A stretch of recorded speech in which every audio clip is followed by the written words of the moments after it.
The room went silent. Not the polite kind of silence that falls over a fancy restaurant when someone drops a glass. This was the other kind. The kind that presses down on your chest.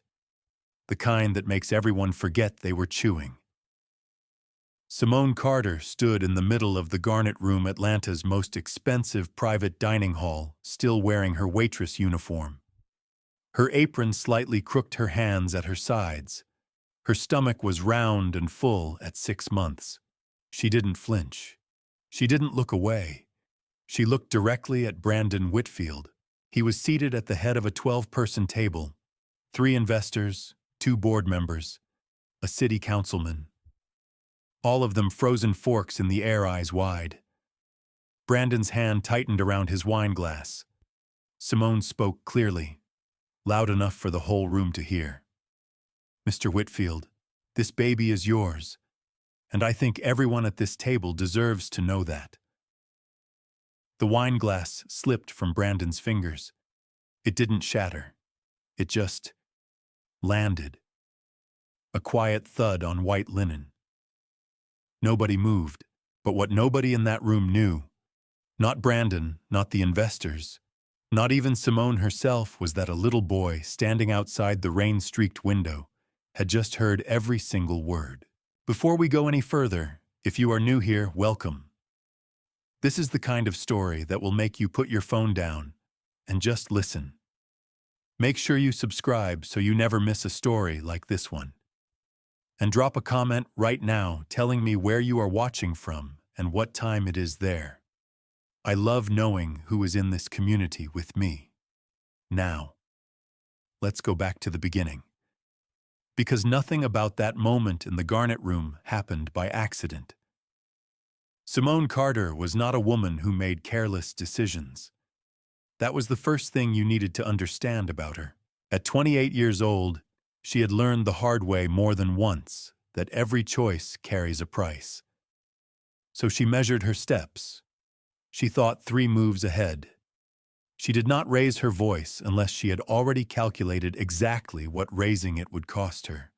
Which is why what she did at that dinner table was not impulsive. It was 2 years in the making. Simone grew up in the West End neighborhood of Atlanta, the second of 4 children raised by a mother who worked double shifts at Grady Memorial Hospital, and a grandmother who kept a Bible on the kitchen table and a belt on the wall. They were not wealthy, but they were not broken either.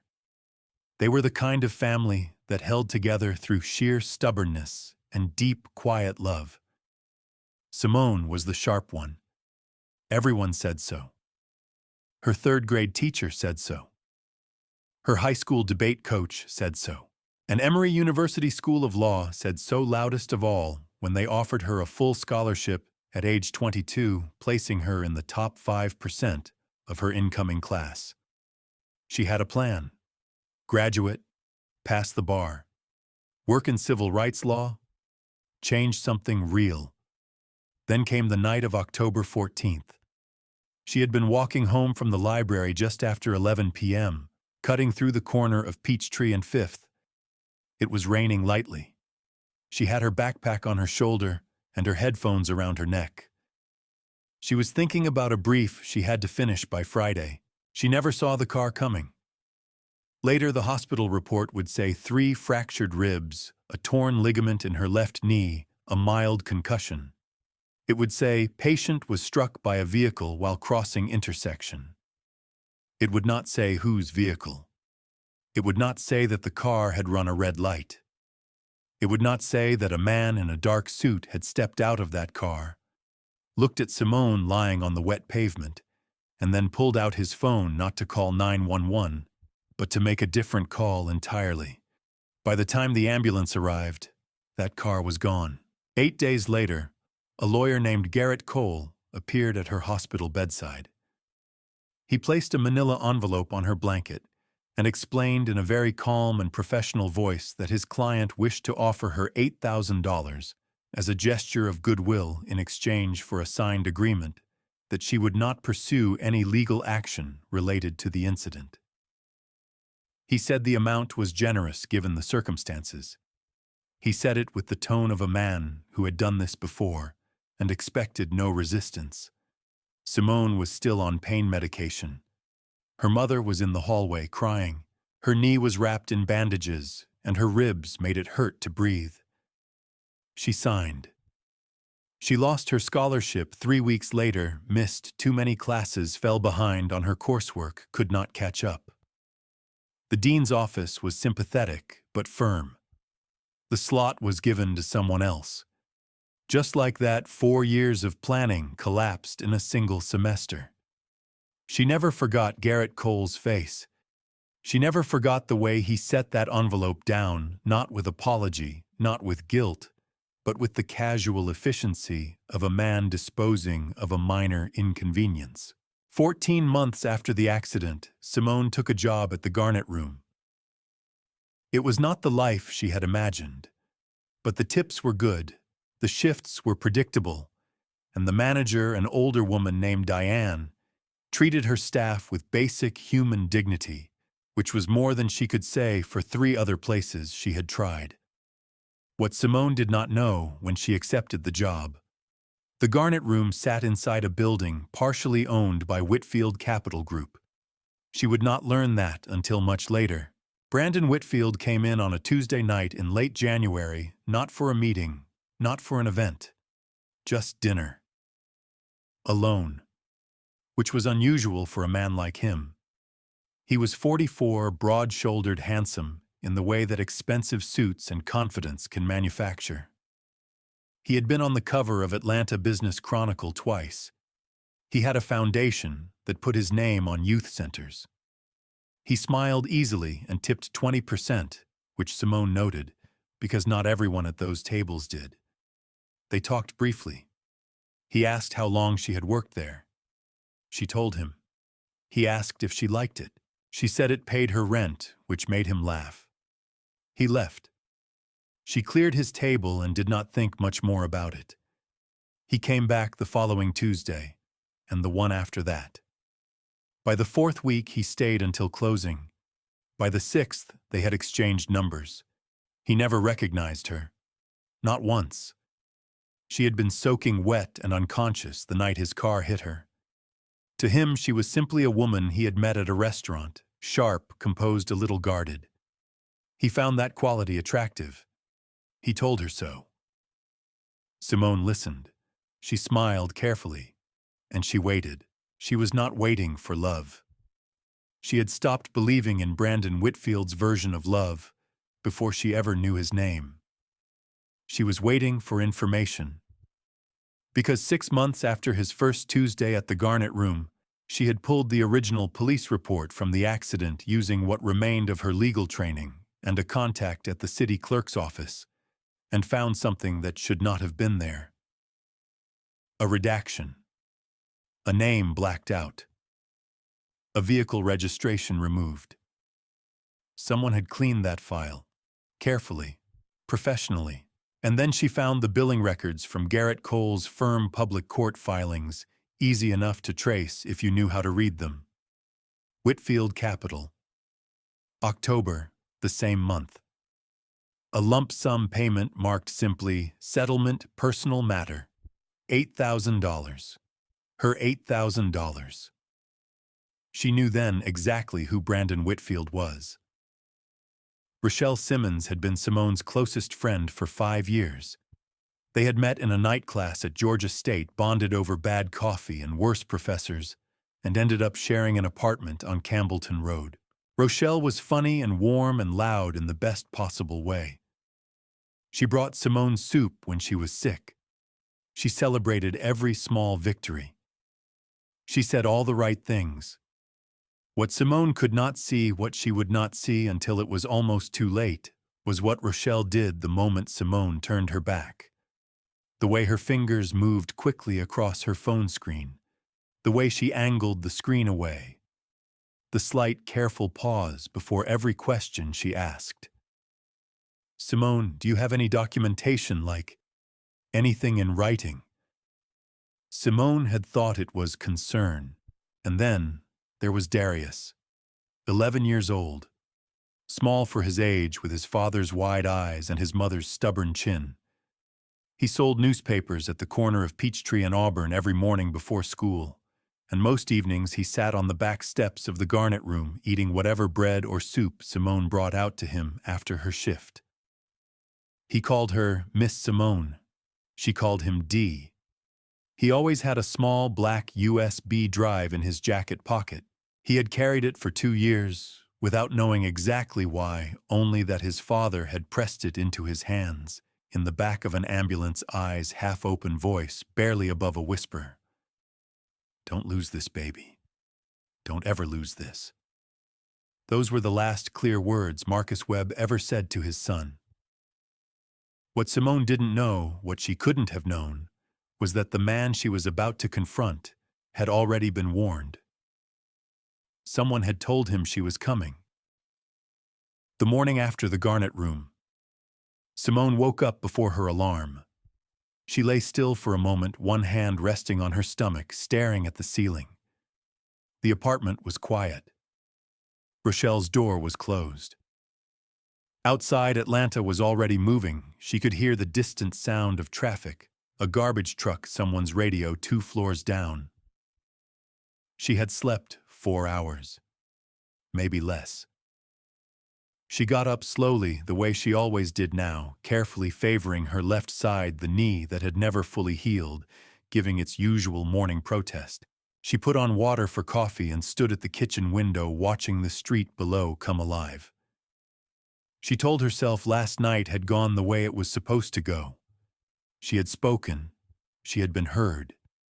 Now she would deal with whatever came next. She did not have to wait long. At 9:17 a.m., her phone rang. It was Diane, her manager, at the garnet room. Diane's voice was tight, controlled. The voice of a woman delivering a message she had been told to deliver and did not entirely want to. "Simone, I need you to come in.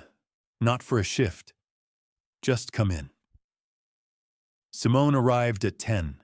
The restaurant was closed at that hour, chairs still up on tables, the smell of cleaning solution sharp in the air. Diane was waiting near the host stand. She did not offer Simone a seat. She slid a single sheet of paper across the counter. "I'm sorry," Diane said, and she looked it. Her eyes were tired. "This came from above me. There's nothing I can do." Simone picked up the paper. She read it once, then again. Termination of employment, effective immediately. Reason: violation of professional conduct standards, inappropriate engagement with a private dining guest, resulting in disruption of service and reputational risk to the establishment. Simone set the paper back down. Her hands were steady. Her chest was not. "Who made this call?" she asked. Diane looked at the floor. That was answer enough. Simone picked up her things, her jacket from the back room, the small photograph of her mother she kept taped inside her locker, the extra pair of non-slip shoes she'd left on the shelf. She did not cry. She did not raise her voice. She walked out through the back door, the same door she had walked out of 100 times before, to bring bread to Darius on the back steps. The steps were empty this morning. She sat on them anyway for a moment, alone in the thin October air. Her hand pressed gently against her stomach. "Okay," she whispered. Not to anyone, just to herself. Just to get the word out into the air so it felt real. "Okay. What's next?" What was next arrived at her apartment door at 2:14 that afternoon. She heard the knock, 3 measured, unhurried taps, and when she opened the door, she found a man she recognized immediately. Garrett Cole. He was exactly as she remembered. 50 years old, give or take. Silver hair, close cut. A gray suit that probably cost more than her monthly rent. A face that had learned long ago how to show nothing. He was holding a thick manila envelope. "Ms. Carter," he said. "May I come in?" "No," Simone said. A small pause. He adjusted the envelope in his hands. I have a proposal from my client that I believe you'll find. You can say it from there. His jaw tightened slightly. Just slightly. He opened the envelope and removed a document clean-typed formal. He held it up so she could see the number at the top. $50,000. My client is prepared to offer this as a full and final settlement, Garrett said. In exchange, you would sign a comprehensive agreement acknowledging that paternity has not been established, that you make no further public statements, and that you pursue no legal action of any kind related to this matter or any prior matter. Any prior matter. Simone felt something cold move through her. She kept her face still. There is also, Garrett continued, his voice dropping half a register, a secondary document. He pulled out another sheet. In the interest of full transparency. She took it from him. Read it. It was a psychological evaluation formal letterhead, a doctor's signature official in every visible way. It described a patient with a history of erratic behavior, emotional instability, and a pattern of fixating on high-profile individuals. The patient's name was redacted, but the physical description, the age, the employment history, they all pointed to one person, her. The document was a fabrication, a careful, detailed, professional fabrication. This is not real, Simone said. Her voice was very quiet. That document is part of a file that exists, Garrett said simply. Whether it becomes relevant to future proceedings is entirely dependent on the decisions you make today. Silence. He was not threatening her loudly. He never would. That was not how men like Garrett Cole operated. He was simply explaining the landscape.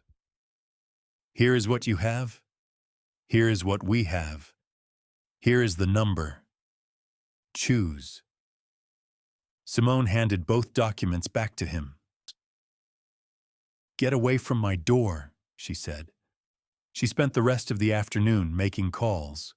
The first legal aid office told her their family law division was at capacity. The second said they didn't handle paternity disputes. The third, a small civil rights firm she had researched, carefully picked up, listened for 4 minutes, and then the attorney's voice changed in a subtle way that Simone had learned to recognize. I'm sorry, Ms. Carter. We have a conflict of interest that would prevent us from taking this case. What conflict? A pause. I'm not able to disclose that. She called 2 more offices before she stopped counting. Whitfield Capital's name was on too many retainer agreements in this city.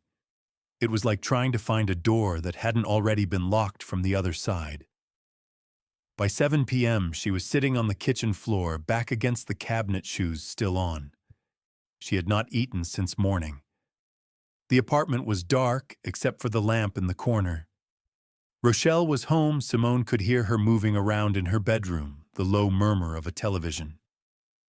Simone sat with her hands around her knees and cried. Not loudly, not dramatically. Just the quiet, exhausted kind of crying that happens when you have held everything together all day, and the day is finally over. Nobody called back. Nobody knocked. She was completely alone with a child growing inside her, and a man who had just shown her exactly how many weapons he was willing to use. Her phone buzzed on the floor beside her. An unknown number. A text message. 4 words only. Don't trust your friend. Simone stared at those 4 words for a long time. Don't trust your friend. She turned the phone over, put it face down on the kitchen floor, told herself it was nothing, a wrong number, a random message, someone playing games. She had enough real problems without adding paranoia to the list. She got up off the floor, washed her face, made herself eat half a bowl of rice and whatever was left in the refrigerator. She went to bed before 10 and lay in the dark, listening to Rochelle's television through the wall until she finally fell asleep. She would deal with the message tomorrow. Tomorrow came fast. She found it at 6:48 in the morning. She had not been looking for it. She was at the kitchen table with her coffee phone in hand, scrolling through her email for any responses from the legal offices she had contacted the day before. Out of habit, she opened the local news app, Atlanta Metro Daily, and there it was, sitting in the top section of the morning feed, like it had always belonged there. The headline read, "Waitress targets CEO Brandon Whitfield with paternity claims, sources say it's a scheme." Simone set her coffee cup down.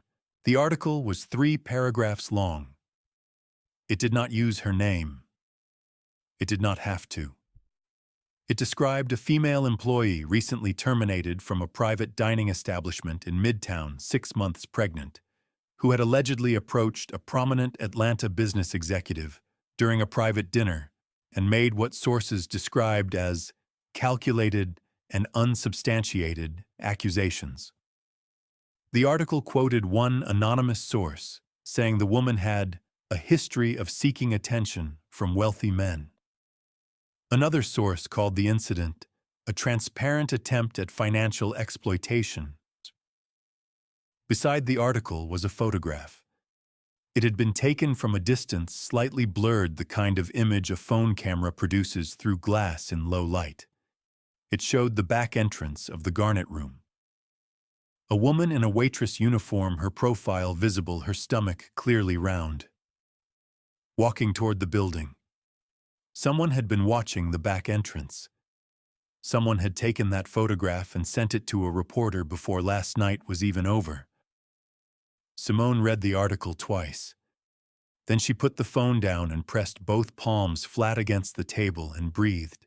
She did not have a name in the article, but she had a face in the photograph. She had a pregnancy. She had a recently ended job at a restaurant in Midtown Atlanta. Anyone who knew her would know immediately. Anyone who wanted to find her would not have to look very hard.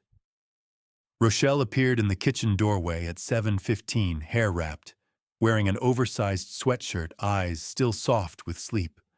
She looked at Simone's face and stopped. What happened? Simone turned the phone screen toward her without a word. Rochelle crossed the room and read the article. Her expression moved through what looked like shock, then anger. "This is disgusting," she said. "They don't even have the nerve to use a real name as a source. This is Brandon's people, has to be." "Yes," Simone said. "What are you going to do?" "I don't know yet." Rochelle put a hand on her shoulder. "We'll figure it out. Whatever you need." She squeezed once and then moved toward the coffee maker. Simone watched her back. She thought about the text message from last night. She thought about the way Rochelle had asked 3 days ago. "Do you have any documentation, like anything in writing, the slight extra weight on that last part?" Like the question had a purpose beyond concern. She said nothing. She filed it away. At 10 a.m., her landlord, Mr. Peterson, called.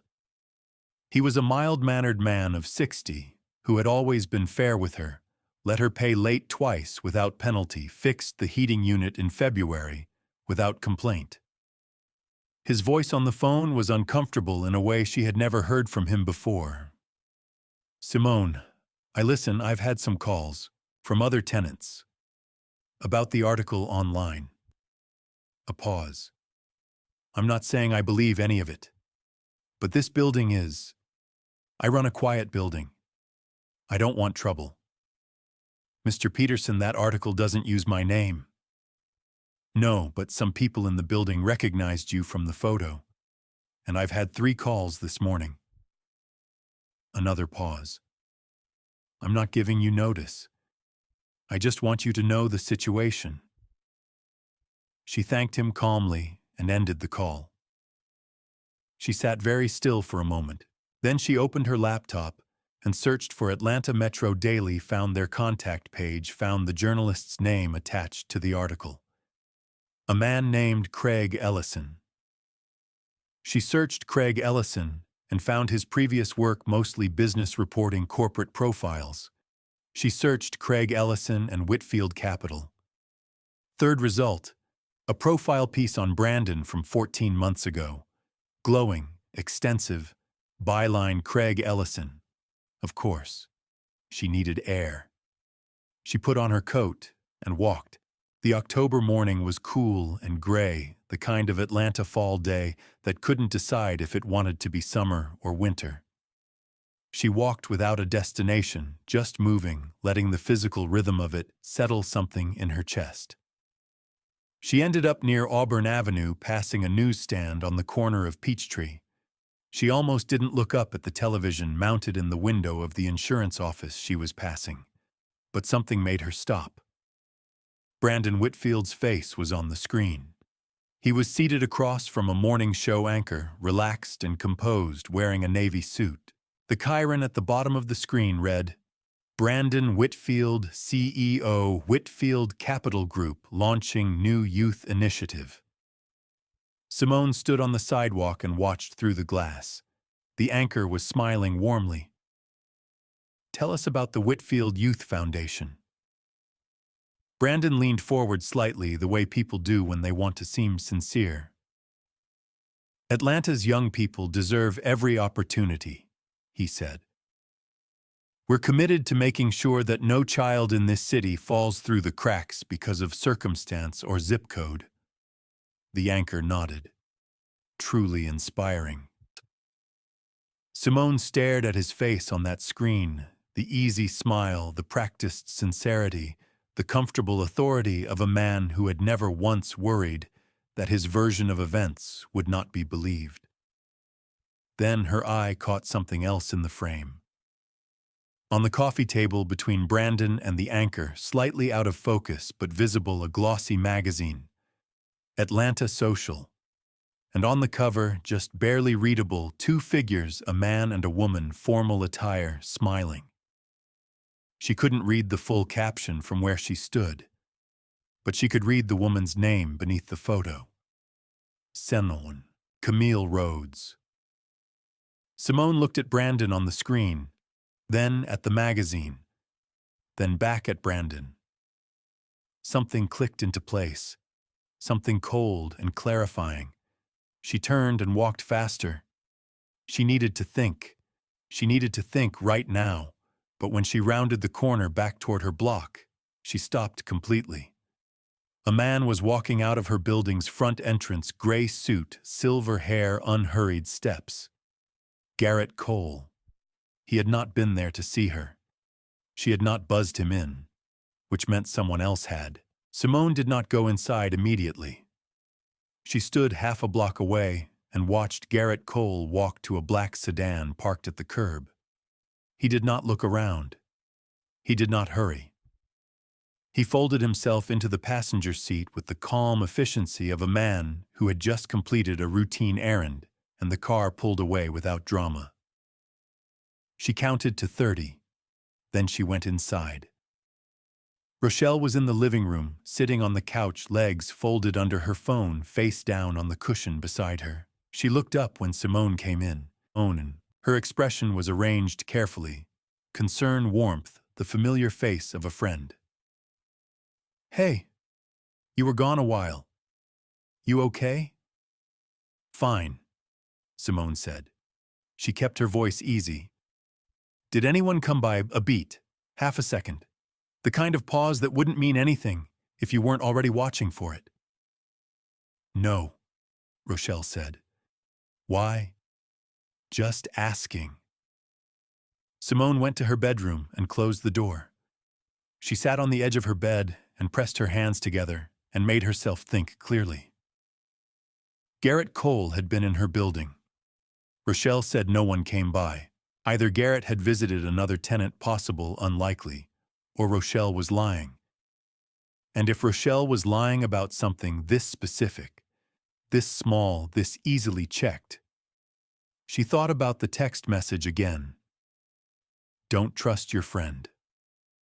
She thought about every conversation she'd had with Rochelle over the past 3 weeks, every question, every moment of helpful curiosity, the way Rochelle had asked about documentation, the way she always seemed to circle back to the same thing. What do you have? What can you prove? What's your next move? Simone pressed her palms flat on her knees. Not yet. She needed more before she said anything. She needed to be sure. The knock at her front door came at 4 p.m. Not Garrett this time. A young man in a courier uniform holding a sealed envelope with a court stamp in the upper left corner. He asked for her name, confirmed it, handed it over, and left without expression.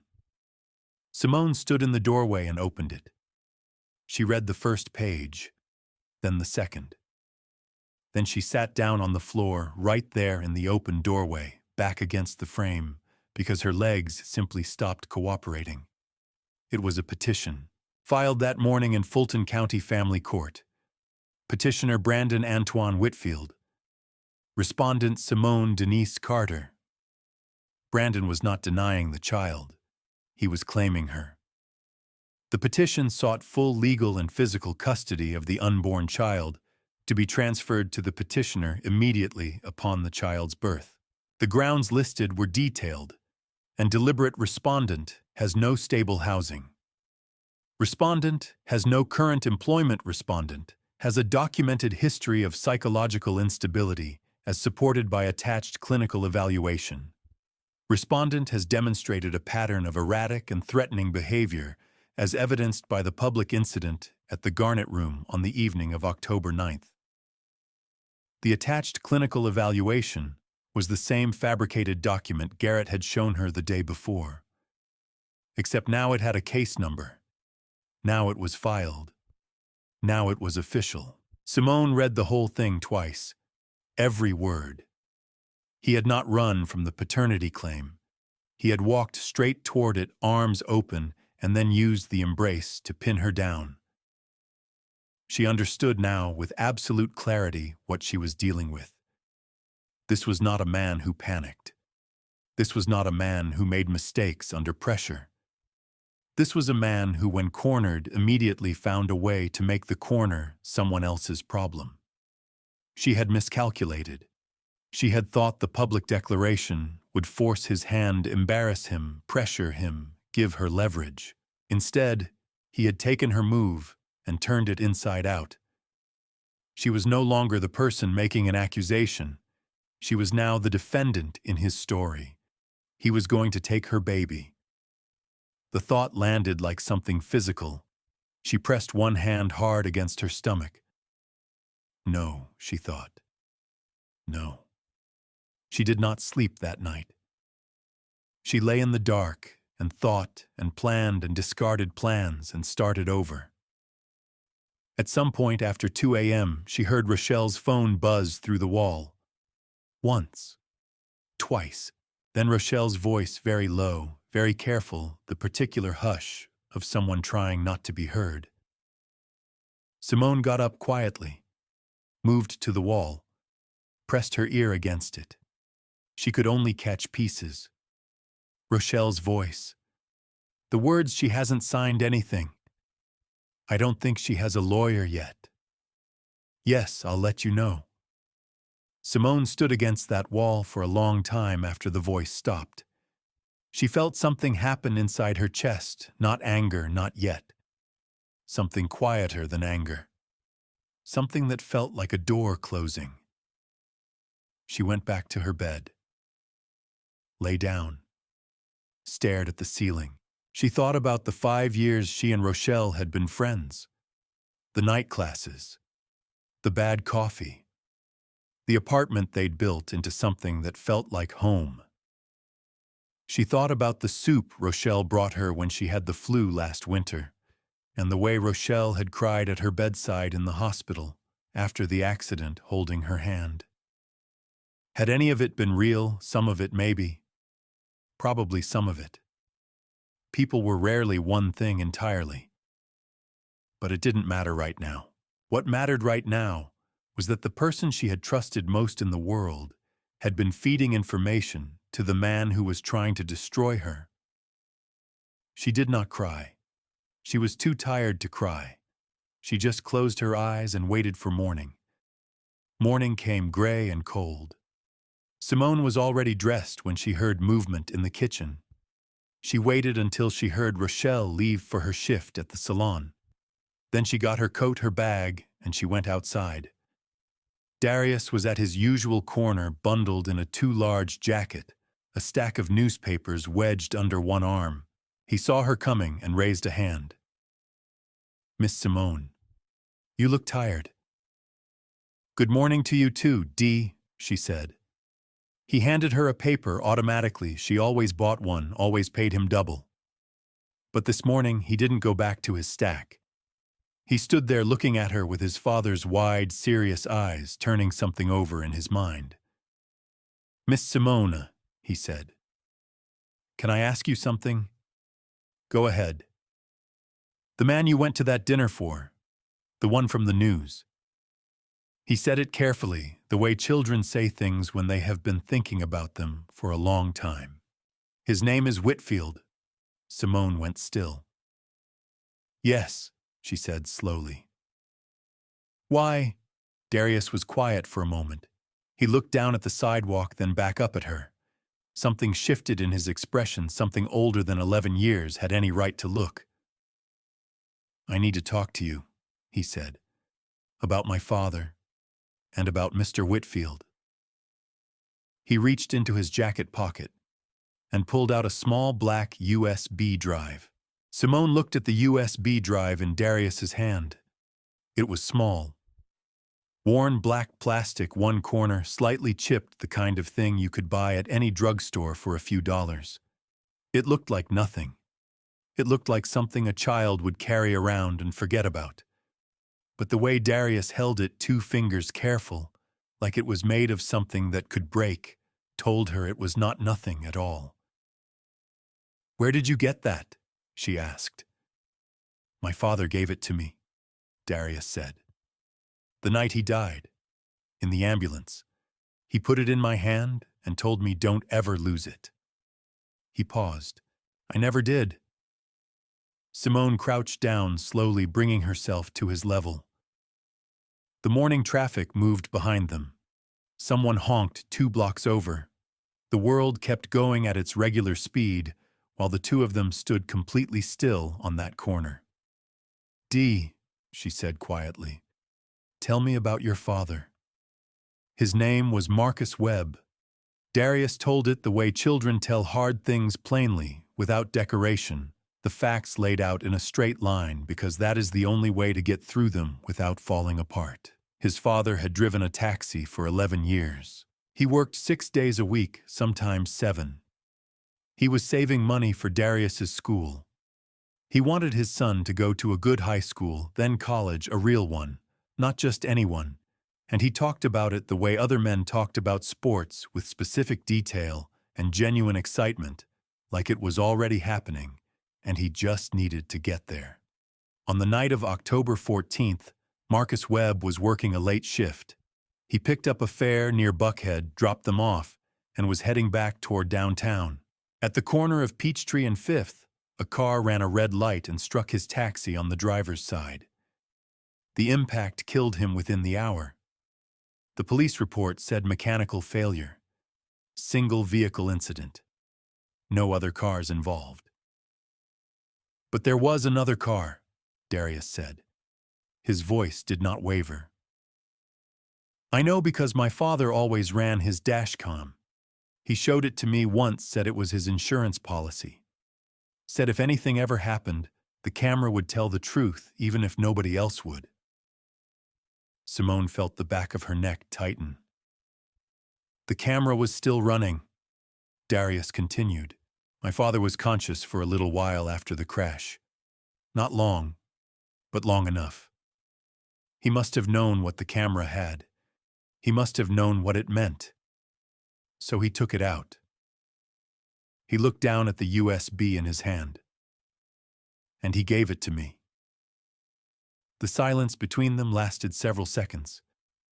"Darius," Simone said carefully, "do you know what's on it?" He shook his head. "We don't have a computer at home. And He stopped, swallowed. "I was scared to look, For a long time, I was just scared. He looked up at her. But then I saw your face in that newspaper, and I saw the name Whitfield. And I thought maybe that's why my father gave it to me. Maybe he knew someday I'd know who to give it to. Simone stood up slowly. Her heart was doing something irregular inside her chest. She pressed her hand flat against her sternum for a moment, steadying herself. "Come with me," she said. The public library on Auburn Avenue opened at 9. They were there when the doors unlocked. Simone found a computer terminal in the back corner away from the main floor where the light was low, and the nearest patron was 3 rows away, reading a large print novel. She sat down. Darius pulled a chair beside her. She held out her hand, and he placed the USB in her palm. She plugged it in. The drive contained one folder. Inside the folder, one video file, 43 minutes long. She pressed play. The footage was dashcam quality wide angle, slightly grainy, in the low light timestamp running in the lower right corner. October 14th, 11:08 p.m. For the first several minutes, it was ordinary, the interior of a taxi moving through nighttime Atlanta streets. The rain on the windshield, the back of Marcus Webb's head, broad shoulders, a gray jacket, one hand on the wheel. The radio playing something low, then the intersection. The light was red. Marcus had stopped. The camera caught the cross traffic moving normally. Then, from the upper left corner of the frame, moving fast, too fast, a pair of headlights. No slowing, no brake lights. Straight through the red. The impact was sudden and loud, and the screen went sideways. Darius flinched. Simone put her hand over his, without looking away from the screen. The camera had landed at an angle but kept recording. The timestamp showed 11:09 p.m. Through the cracked windshield, partially visible, was the front quarter panel of a dark vehicle, large, expensive, a sedan. A door opened. A man stepped out.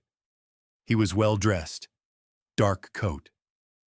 He looked at the taxi. He reached into his coat pocket and pulled out a phone. Simone leaned closer to the screen. The man turned slightly, and in the wash of a streetlight his face was briefly, clearly visible. She did not recognize him, but she recognized what he did next. He did not call 911. He stood beside his car and spoke quietly into the phone for approximately 40 seconds. Then he looked at the taxi once more. Then he got back in his car. The car sat for another 20 seconds. Then it pulled away. The timestamp read 11:11 p.m. The camera recorded another 4 minutes of stillness and rain before the first siren could be heard in the distance. Simone paused the video, went back, found the clearest frame of the man's face and paused there. Then she went back further, found the moment before impact, when the other car was visible and paused on the license plate. She took out her phone and photographed both frames directly from the screen. She sat back. "Garrett Cole," she said quietly. Not a question. The man on the screen was not Brandon Whitfield. It was his lawyer, his fixer, the same man who had appeared at her hospital bedside with an envelope, the same man who had stood in her doorway 2 days ago with a fabricated psychological evaluation, the same man whose phone number she had seen in Rochelle's call history. Garrett Cole had been in that car on October 14th. Garrett Cole had watched Marcus Webb dying in a taxi on Peachtree and 5th and driven away. 20 minutes later, on the same street, the same car had struck Simone. She pressed her hand over her mouth. "Miss Simone." Darius's voice was small. "What does it mean?" She lowered her hand, looked at him. This 11-year-old boy with his father's eyes and 2 years of unanswered grief sitting right behind them. "It means your father was telling the truth," she said. "And now we can prove it."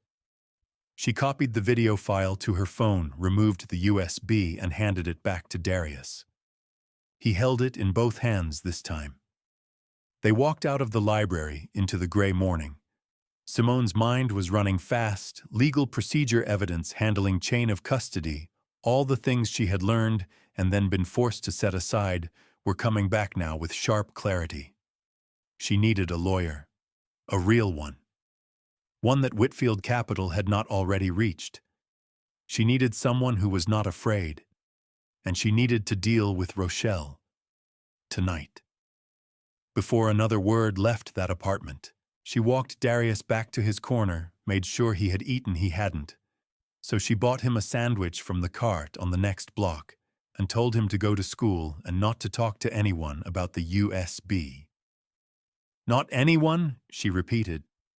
Yes, ma'am, he said. She watched him walk away, his too large jacket swallowing his small shoulders, the USB back in his pocket, where it had lived for 2 years. Then she turned toward home.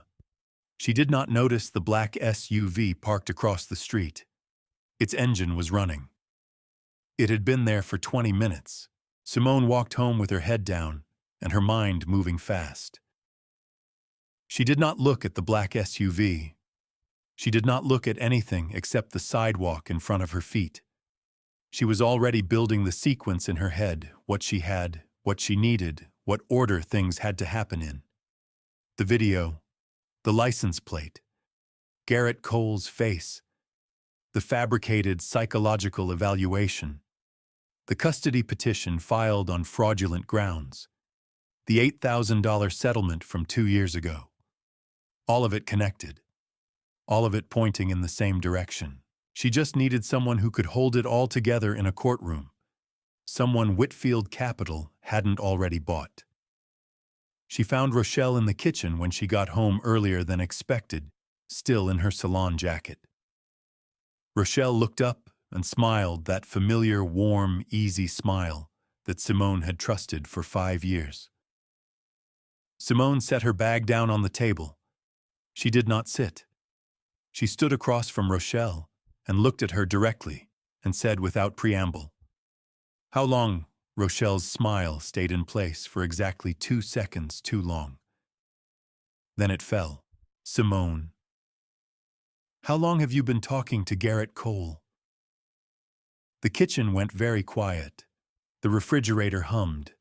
Outside, a car passed slowly. Rochelle looked down at the table. Her hands resting flat on the surface curled slightly at the fingers. "It wasn't like that at first," she said. "Then tell me what it was like." A long pause. When Rochelle looked up, her eyes were wet, and for a moment, just a moment, Simone almost softened. Then she remembered the wall, the whispered phone call. "She hasn't signed anything. I'll let you know. I met Brandon 4 months ago," Rochelle said quietly. "Before you told me about the pregnancy, he came into the salon with a client. We talked. He was charming, Simone. He was so—" She stopped, pressed her lips together. "He started calling me, texting. He said he was lonely. He said his life looked good from the outside, but inside he was—" "He told you he was lonely," Simone repeated. "I know how that sounds. Keep going." Rochelle exhaled. "When you told me about the pregnancy, I panicked. I didn't know what to do. I called him because I thought I don't know what I thought. He told me you were trying to trap him. He said you had been planning it for months. He said if I helped him understand your next moves, he could protect both of us. He said—" Her voice cracked. "He said he was going to marry me, Simone. He said once this was settled, he was going to—" "He is marrying Senator Camille Rhodes," Simone said. "The wedding is in 3 weeks. It was announced 2 days ago." The words landed like something dropped from a great height. Rochelle's face went completely still. The color did not drain from it. It simply rearranged the warmth, leaving all at once replaced by something stunned and hollow. What? I saw it in the magazine, at the newsstand yesterday. Simone kept her voice even. He was never going to marry you. You were a resource. Same as I was. Same as everyone around him. Rochelle stared at the table. Her hands were shaking now. Not slightly, genuinely shaking, the tremor of someone whose entire internal structure has just shifted. Nobody spoke for a long time. Then Rochelle reached into her jacket pocket and placed her phone on the table between them. She slid it across to Simone. "The passcode is your birthday," she whispered. "Everything is in there. Every message, every call log." She paused. "I recorded some of the calls. I didn't even know why at the time. I think part of me knew something wasn't right."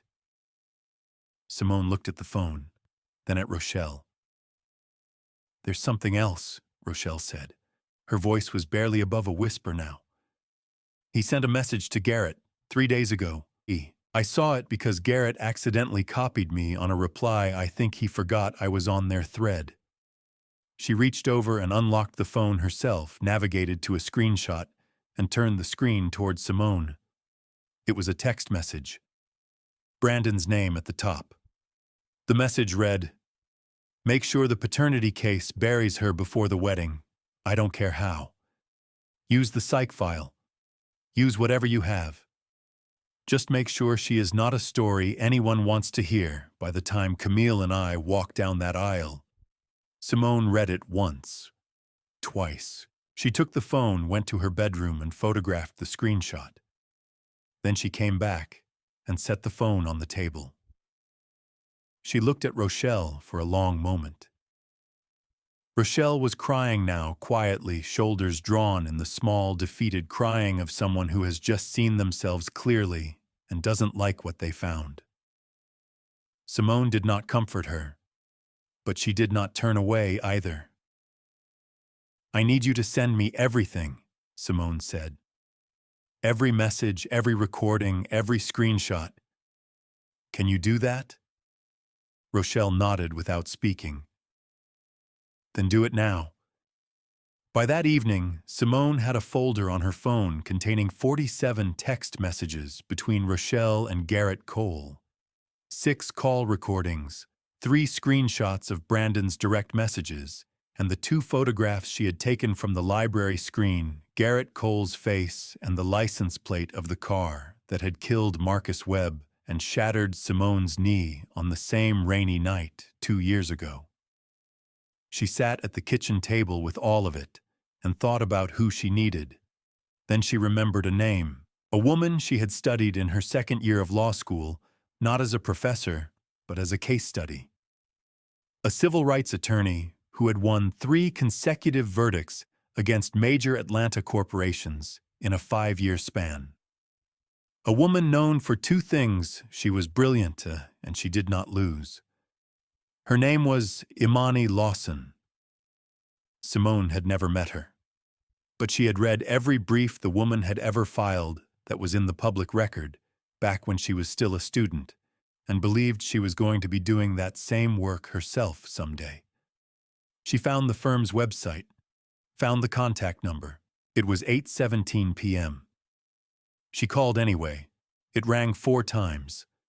Then a voice, clear, unhurried, awake despite the hour. "Lawson Legal, this is Imani." Simone closed her eyes briefly. "My name is Simone Carter," she said. "I need 30 minutes of your time. I have evidence of a covered vehicular fatality, fabricated court documents, witness tampering, and a sitting CEO who just filed a fraudulent custody petition against me." She paused. "I also have a video." A brief silence on the other end. "Can you be here tomorrow morning at 8? Imani said. "Yes." "Bring everything." Imani Lawson was 38 years old, with close-cropped natural hair and reading glasses she pushed up onto her forehead when she was thinking hard. Her office was not large, but it was organized with the precision of a person who wasted nothing.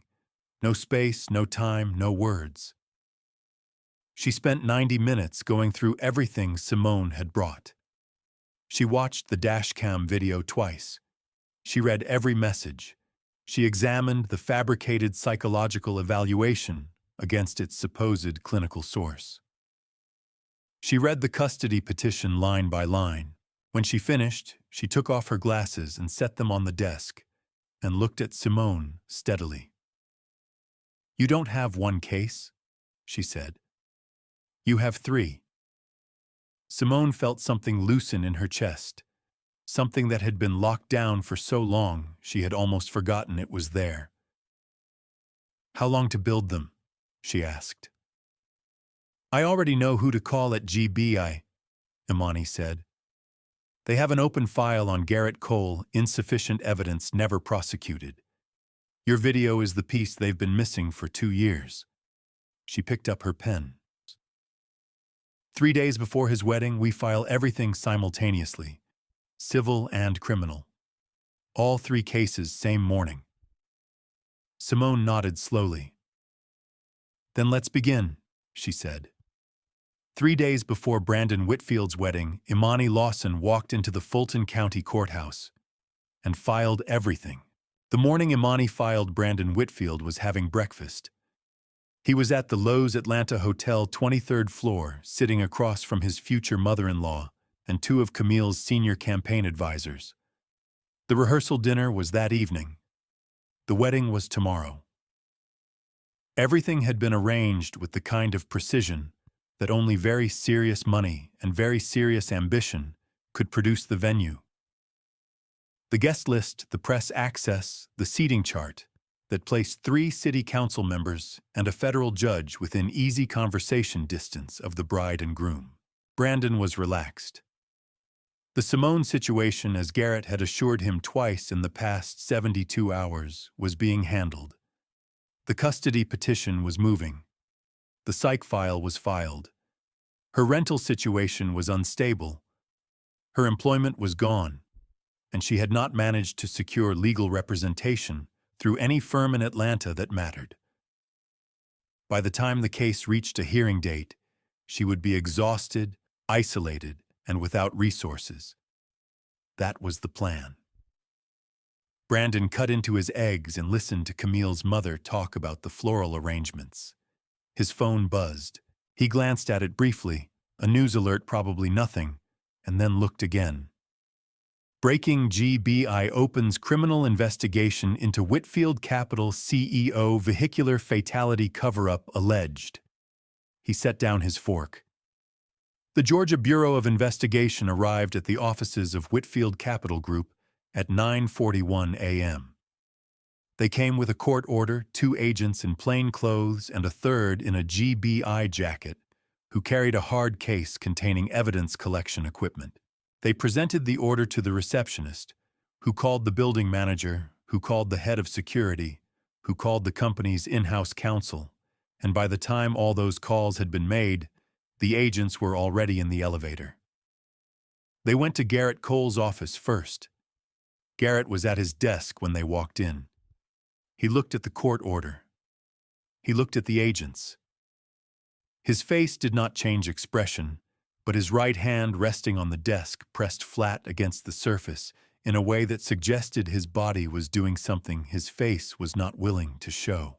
They seized his desktop computer, his laptop, his external drives, the filing cabinet to the left of his desk, his company phone and his personal phone both sitting on the desk within arm's reach.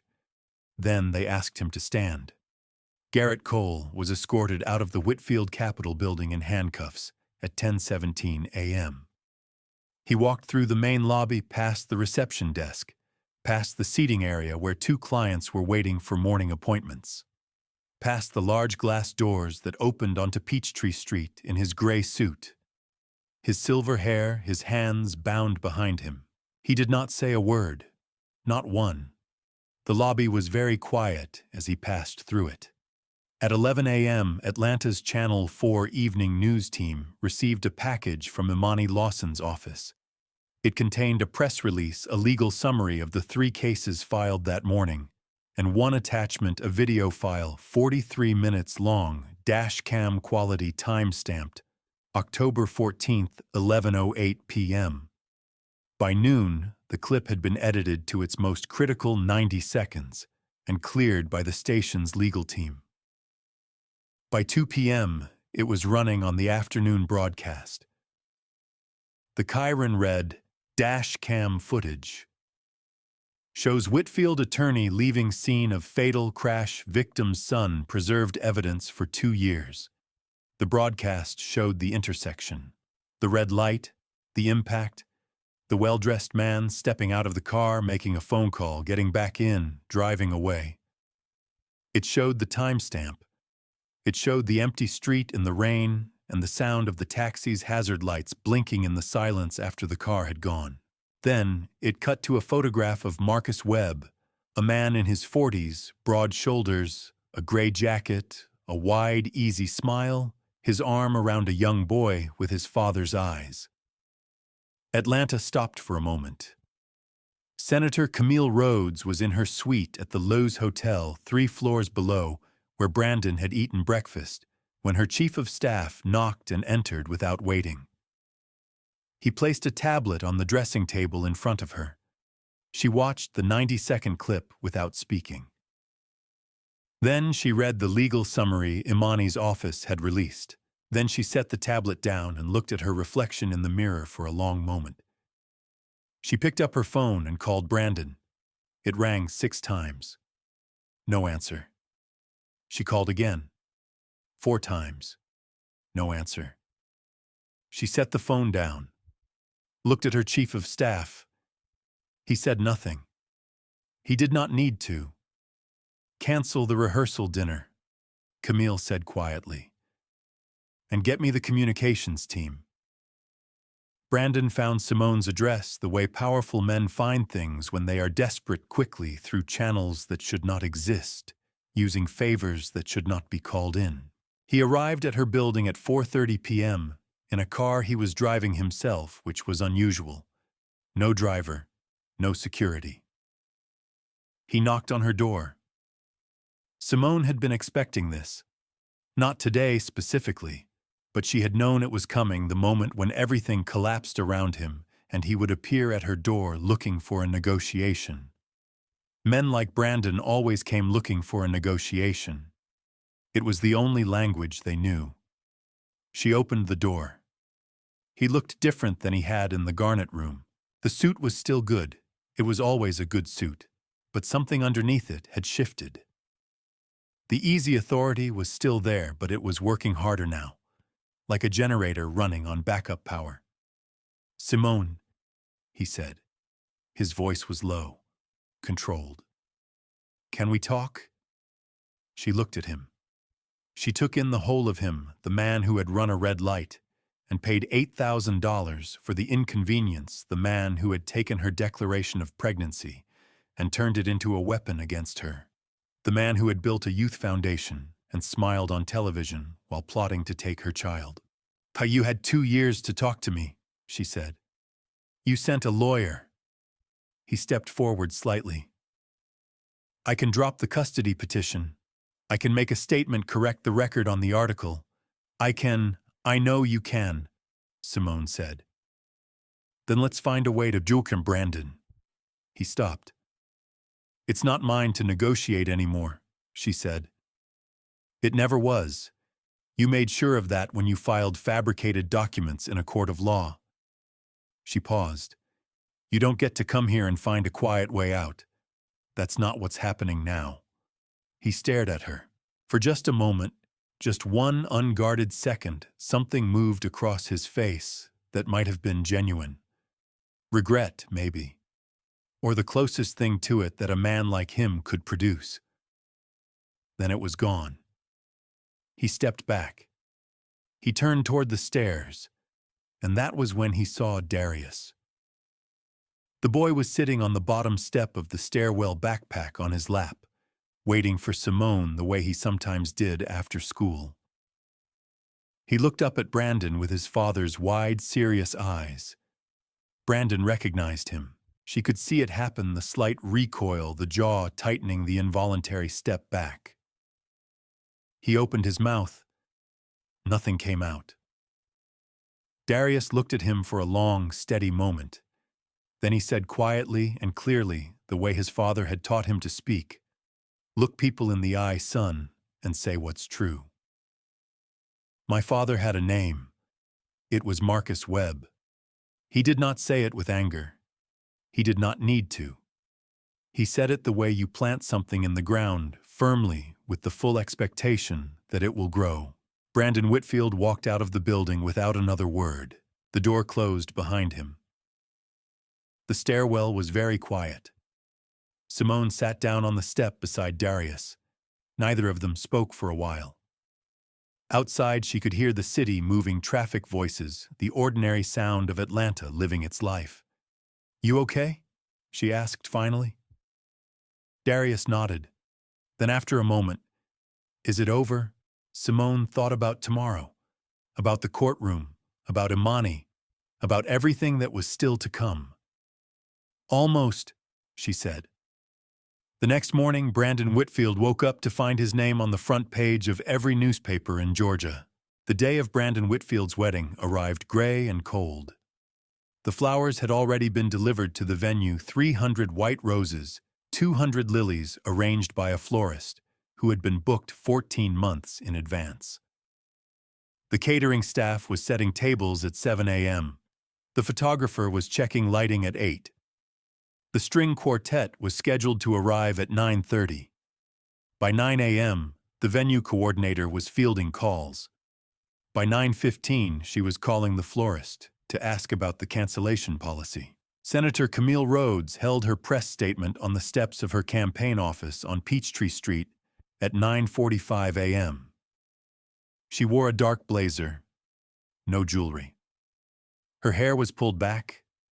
She looked exactly like what she was, a woman who had made a decision and was not going to soften it for anyone's comfort. She stood before 4 microphones and spoke for 90 seconds. "I have ended my engagement to Brandon Whitfield effective this morning. I will not be making further statements on the personal aspects of this matter. What I will say is this: I cannot stand beside any person who does not hold truth as a fundamental value in their private conduct or their public life. I wish everyone affected by these circumstances the clarity and peace they deserve." She looked directly into the cameras for one moment. Then she turned and walked back inside. She did not look back. The reporters erupted immediately, questions, overlapping voices rising. The door closed. The questions went unanswered. The 300 white roses sat in the empty venue for the rest of the day. Garrett Cole appeared before a Fulton County judge at 10 a.m. for his arraignment. He had retained private counsel overnight, a defense attorney from a firm in Buckhead, who specialized in white-collar criminal defense and charged accordingly. The attorney was good. He was prepared. He made a competent and well-structured argument for reduced charges and immediate bail. The judge listened carefully. Then she set bail at $400,000 and ordered Garrett's passport surrendered. Outside the courthouse, Garrett's attorney spoke briefly to reporters. Garrett himself said nothing. He walked to the waiting car with his jaw set and his eyes forward, the same way he had walked out of the Whitfield Capitol lobby the day before, as if performance of composure was the last thing he had left. The charges against him were not minor. Leaving the scene of a fatal accident, obstruction of justice, tampering with a police report, fabrication of legal documents submitted to a family court, witness coercion. The GBI investigator had been thorough. 2 years of an open file, and now the evidence had arrived all at once, neatly assembled, with a time-stamped video at the center of it. Garrett Cole would not practice law again. His bar license was suspended pending the criminal proceedings. The suspension was announced by the State Bar of Georgia at noon. It was a single paragraph, formal and final. 23 years of practice ended in a paragraph. Brandon Whitfield arrived at the Fulton County Courthouse at 2 p.m.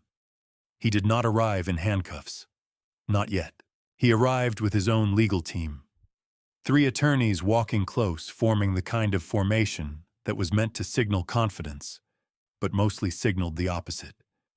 He wore a charcoal suit, no tie. His face was composed in the careful, neutral way of a man who had been coached extensively on how to look when cameras were present. There were many cameras present. The charges read against him in the courtroom were specific and detailed. Conspiracy to obstruct justice, aiding in the concealment of a fatal traffic incident, filing fraudulent documentation in a family court proceeding, coercion of a witness through financial settlement obtained under false pretenses. His lead attorney entered a plea of not guilty on all counts. The judge, a woman in her late 50s, named the Honorable Patricia Odom, who had been on the Fulton County bench for 16 years and had heard a great many things, reviewed the evidence summary Imani had submitted and set a preliminary hearing date. Then she addressed the matter of the fraudulent custody petition. Maktiwa, this court finds sufficient grounds to dismiss the petitioner's custody filing in its entirety. Judge Odom said, her voice carrying the particular flatness of someone who has moved past anger into something more permanent. The documentation submitted in support of said petition has been identified as fabricated. The petition is dismissed with prejudice. The respondent's parental rights are fully intact. She looked over her glasses briefly. Next matter. Simone was sitting in the second row of the gallery when the custody petition was dismissed.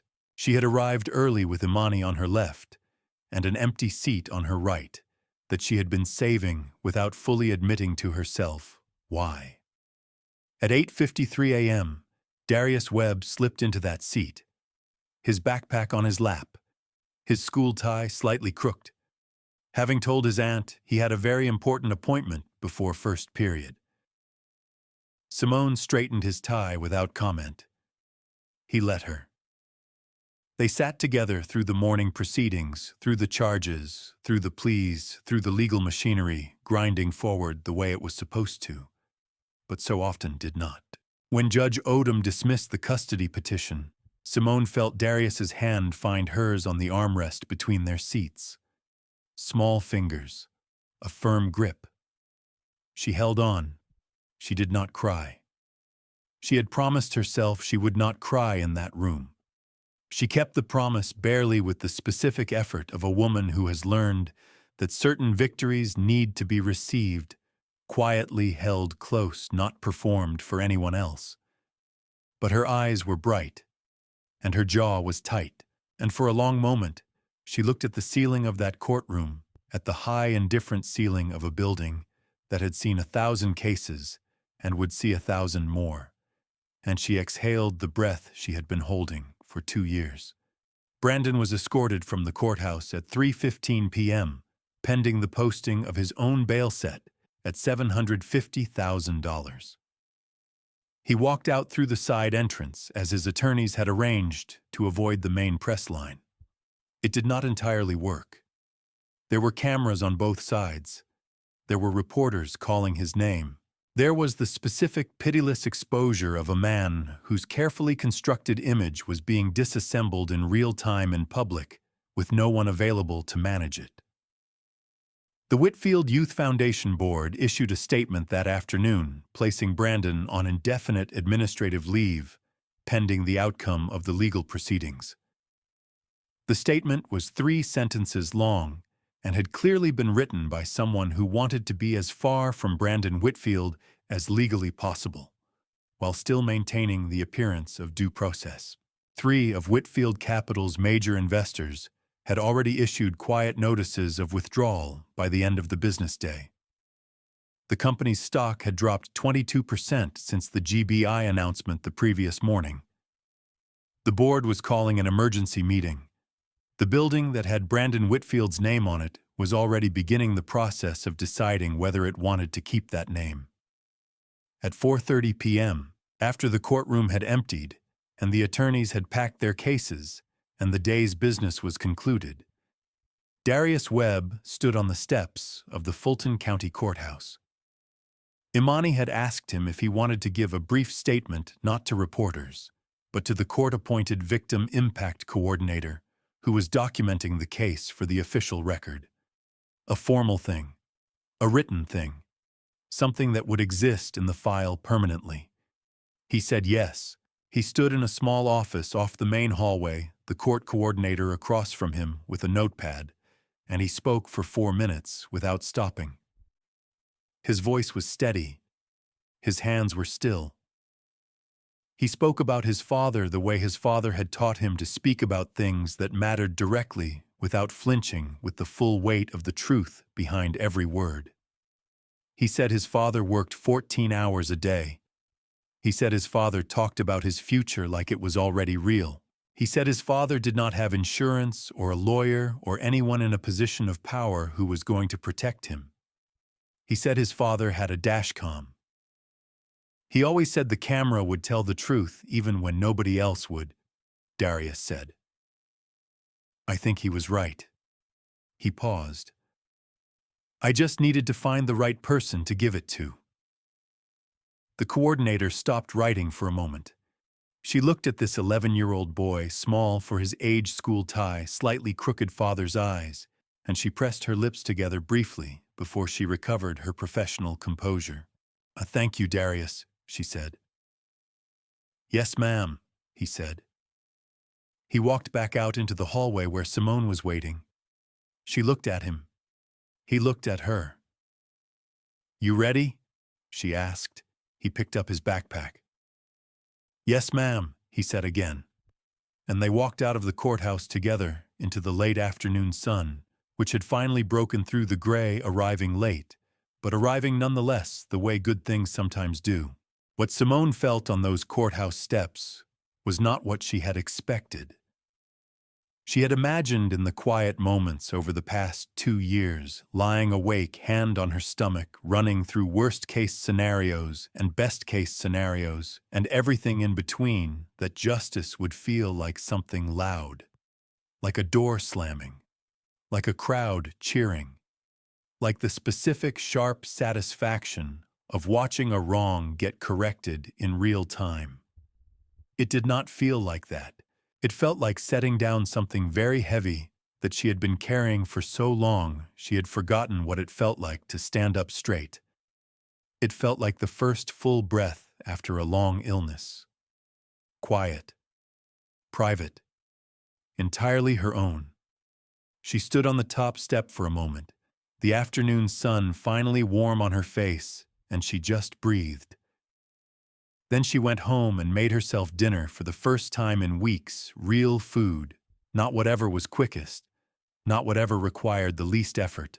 She made her grandmother's rice and gravy the recipe she kept, in a spiral notebook in the kitchen drawer, the one with her grandmother's handwriting in the margins. She stood at the stove and cooked slowly, and let the smell fill the apartment. She ate alone. It was the best meal she had had in 2 years. 6 weeks later, on a Tuesday morning in late November, Simone Carter gave birth to a daughter. 7 pounds, 4 ounces, a full head of dark hair. Eyes that couldn't decide yet what color they wanted to be. Imani was in the waiting room. Simone's mother flew in from Savannah and arrived 40 minutes after the birth, still in her travel clothes, and held the baby for 20 minutes straight without putting her down or stopping crying. Simone named her Maya Webb Carter. The nurse writing the birth certificate looked up briefly at the middle name. Webb, Simone confirmed. W-E-B-B. The nurse wrote it down. Simone looked at her daughter's face, this new, complete, entirely unbothered face, and thought about Marcus Webb, driving his taxi through nighttime Atlanta, saving money for his son's education, running his dashcam because he believed the truth deserved a witness. Your name carries someone good in it, Simone whispered to Maya. Don't ever forget that. The civil settlement was reached 4 months later. Whitfield Capital, under pressure from its remaining board and its insurance carriers, agreed to a negotiated resolution rather than proceed to full trial. Simone received $1, $2 million. The Webb family, Darius and his aunt, who had raised him since his father's death, received $800,000. Brandon Whitfield's criminal case moved forward separately. He faced a preliminary hearing in the spring with trial expected later in the year. His legal team was expensive and capable and would do what expensive, capable legal teams do: slow things down, complicate things, look for exits. But the video existed. The messages existed. Garrett Cole, in exchange for a reduced sentence, had agreed to cooperate with prosecutors. The exits were narrowing. Darius Webb received a full academic scholarship through the Justice Forward Foundation, a fund established by Imani Lawson in partnership with 3 civil rights organizations following the case. He started at a college preparatory academy in January. On his first day, he wore his father's old watch, the one his aunt had kept in a box on the closet shelf. It was too big for his wrist. He wore it anyway. He kept the USB drive in a small wooden box on his desk at home, next to a photograph of his father. He did not carry it anymore. He did not need to. It had done what it was meant to do. Rochelle moved to Charlotte in December. She and Simone did not speak before she left. There was no dramatic final conversation, no door slammed, no last exchange of words. Rochelle sent a text, short, careful, the kind of message written and rewritten many times before sending. It said she was sorry. It said she knew that wasn't enough. It said she hoped Simone and the baby would be well. Simone read it twice. Then she set her phone down and looked at Maya sleeping in the bassinet across the room. She did not respond, but in the privacy of her own heart, in that quiet apartment, with her daughter breathing softly nearby, she let it go. Not for Rochelle, for herself. Because carrying that weight alongside everything else was a choice, and she was done making that choice. Some doors close gently. That one did. In January, Simone Carter re-enrolled at Emory University School of Law. She sat in the back row of her first-class torts, a professor she didn't know, a room full of students younger than her, with Maya's photograph in her wallet and her grandmother's stubbornness in her spine. The professor asked the class why they had come to law school. When it was Simone's turn, she thought for a moment. Then she said, "Because I learned that the truth needs someone who knows how to carry it into a room and make it stick." The professor looked at her for a beat longer than the others. "Good answer," he said. "There is something this story wants to leave with you. Justice does not always arrive on time. It does not always arrive loudly. Sometimes it arrives in the hands of an 11-year-old boy who carried a small black USB drive for 2 years because his father told him not to lose it, without knowing why, without knowing when, trusting only that the moment would come. The truth does not disappear. It waits. It finds the right person, the right moment, the right room. And when it finally speaks, no amount of money or power or carefully constructed silence can talk over it. Hold on to what is true, even when it is heavy, even when you are tired, even when no one around you seems willing to hear it. It will find its moment. It always does. If this story moved you, if you felt Simone's exhaustion, or Darius's quiet courage, or that moment in the courtroom when justice finally arrived, drop a comment right now and tell me which part hit you hardest. I read every single one. And if you are watching from somewhere new today, tell me where you are and what time it is there. This community spans every time zone, and I love knowing who is here with me. If you are not subscribed yet, now is the time. Hit that button so you never miss a story. There is always another one coming, and the next one just might be the one that stays with you longest. Thank you for being here. Thank you for listening. See you in the next one.